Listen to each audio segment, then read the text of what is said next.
అందరికీ నమస్తే. Welcome to our channel Santoshi Sripada. మీరంతా క్షేమంగా సంతోషంగా ఉండాలని కోరుకుంటూ ఈరోజు వీడియోనైతే స్టార్ట్ చేస్తున్నాను. స్కిప్ చేయకుండా లాస్ట్ వరకు చూడండి. అంతకన్నా ముందు మన ఛానల్ని ఎవరైనా కొత్తగా చూస్తున్నట్లయితే తప్పకుండా సబ్స్క్రైబ్ చేసుకోండి. ఓం శ్రీ మాత్రే నమః. ఈరోజు అందరికీ తల్లి అయిన శ్రీ లలితా పరభట్టారిక జగజ్జనని ఆదిపరాశక్తి తన బిడ్డలకు అందించే దివ్య సందేశం గురించైతే ఈరోజు తెలియజేస్తున్నాను.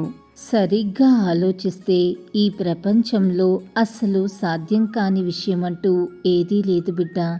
అయితే మీరు చేయవలసిందల్లా సమయస్ఫూర్తితో సరిగ్గా ఆలోచించి ముందడుగు వేయటమే. ఇలాగే లలితమ్మ సందేశం రోజూ వినాలి అని అనుకుంటే మన ఛానల్ని సబ్స్క్రైబ్ చేసుకుని సపోర్ట్ చేయండి. అంతవరకు సర్వే జన సుఖినో భవంతు. Thanks for watching.